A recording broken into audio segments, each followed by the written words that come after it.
Hello, everybody, and welcome to Offhand Ideas. I'm very excited for this episode today. I'm sorry for the discard of my upload schedule lately. I've been very, very busy. And this week, I wanted to talk about something before I get back to Disney theme park stuff. A lot of upcoming animated movies are going to be happening and coming out in the near future, and I wanted to talk about them with you today. And this is going to consist of my top 7. These are all my opinions, and make your own if that's okay with you. And starting, we have the Dogman movie.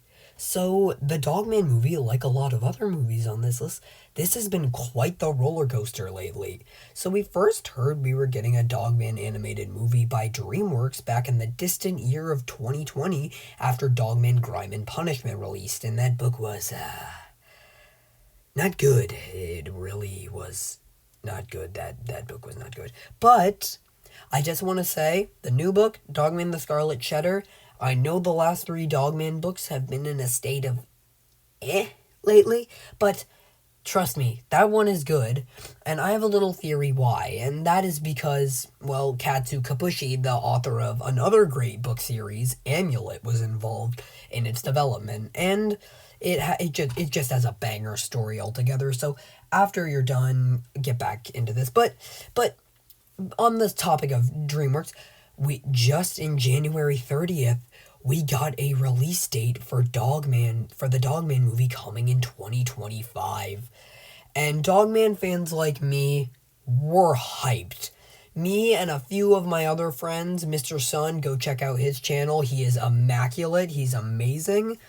We're all so excited for this, and it's finally gonna be happening.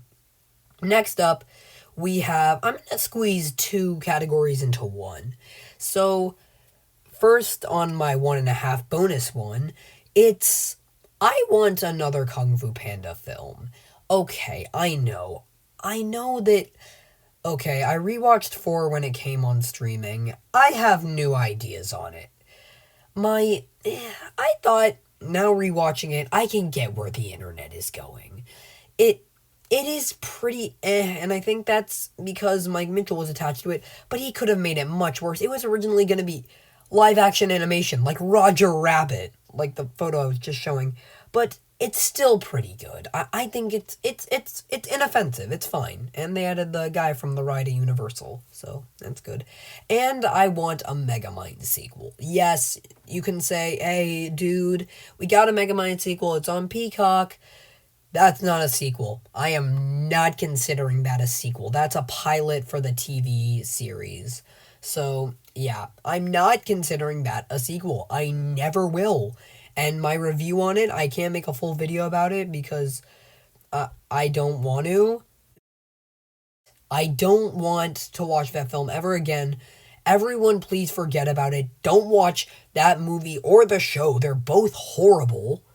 Yeah, this just ruined Megamind for a lot of people, but I don't want to talk about that anymore. So, next up, we've got another recent announcement, a Bad Guys sequel. So, for DreamWorks, they've been in a state of since Kung Fu Panda 4. I heard from Universal that they are cutting back about 100% of their staff, but that's a little weird considering they just announced a Bad Guys 2. But for my thoughts on this, I'm excited because there are so many parallel stories the Bad Guys can go from the books. I loved those books and I still read those books today. My favorite characters from the movie were Snake and Piranha. And I'm excited to see where the movie goes next. I really want to see Onion come back as Marmalade. So yeah, that's my opinions on the Bad Guys 2. And next up is The Wild Robot that just dropped a trailer. So, The Wild Robot, it was announced at the tail end of 2023 that it was going to come out later in 2024, and everyone was actually pretty okay with it. It had amazing talent behind it, like the director of Lilo and Stitch, and the first trailer dropped. It was beautiful. It had the Nimona style of animation. It had like the stylized Spider-Verse animation.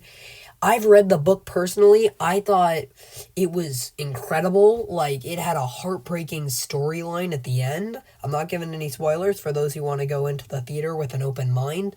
But I know many people are going to be sobbing in that theater, and I know a lot of people want it to be an Oscar contender in the tail end of 2025. And I think it has that opportunity. Thank you for making it in the halfway point. I'm going to pull a Daz Reviews and tell you to subscribe or see my other things.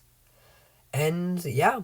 Okay, next up, we have another film that's been in development for a long time. Give it up for Coyote vs. Acme. So this film's been quite the mixed bag lately, because David Zaslav canceled it, then it got uncanceled and was being sold to other streaming services after Twitter threw a fit after finding out that another Warner Brothers film had been canceled. And in 2019, when this was announced, I was okay with it. I was like, cool, we're finally getting another Looney Tunes movie. Took them long enough.